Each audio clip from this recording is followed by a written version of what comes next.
How do you think that the travel industry, Andy, has done here in the last 4 to 5 weeks with this real ramp up into almost like permission now to go? You're able to go now. We're able to do things this summer. Have you seen the response, the necessary response to ramp up to those levels with people's desire to do that? Or do you still think there's kind of a gap there where we're lagging a little bit between some people's expectations of what to expect and the realities out there in terms of travel? I think in terms of hiring, of course, there's going to be a lag because, say the CDC suddenly updates its travel guidance and says, for fully vaccinated people, you're now at a low risk to yourself for travel. Well, then people start booking travel, but then leaves the resort trying to scramble to hire people to meet the increased demand. So you're always going to have a little bit of lag in terms of, the service industry being able to staff up in time for for people traveling. That's just kind of the nature of the business. But we did see, over this past Memorial Day weekend, we projected about 37 million people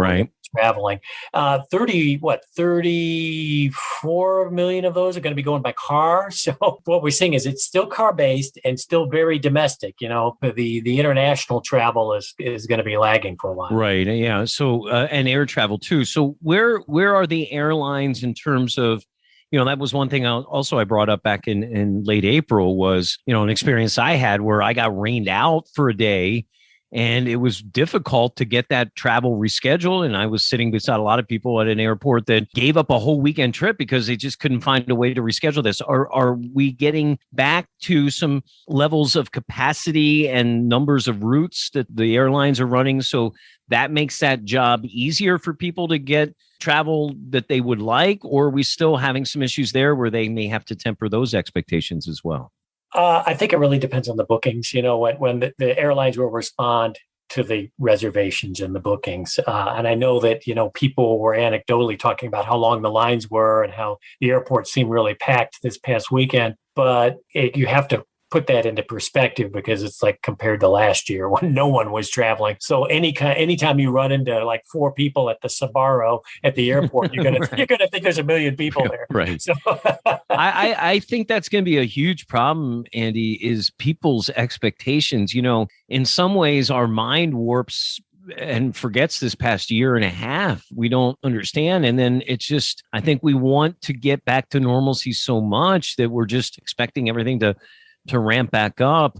I think one thing that's ramping back up now is prices, whereas I could get a pretty economically priced hotel in cities like I know where you live down in Washington, D.C. area, weekends I was getting some hotels for 40, 50, 60 bucks in the heart of downtown D.C., which is crazy, but now we're seeing those numbers coming up again. So gasoline didn't seem to come up as much as we might have thought for Memorial Day, seemed to hold the line maybe a cent or so, but there do seem to be more price increases there. And I think some people after a year or so may have a little sticker shock when they go to price their vacations. Well, that's true. But one thing that AAA has found, particularly when it comes to gas prices, is even if there's a spike in gas prices right around the time somebody wants to travel, they're still going to take that trip. They'll just find other ways of saving money. They might not eat out quite as often, or they may look for more free activities while they're on vacation, but they're definitely going and enjoying themselves and trying to get out and about for sure. We're talking with Andrew Gross, Public Relations Manager, spokesperson from AAA.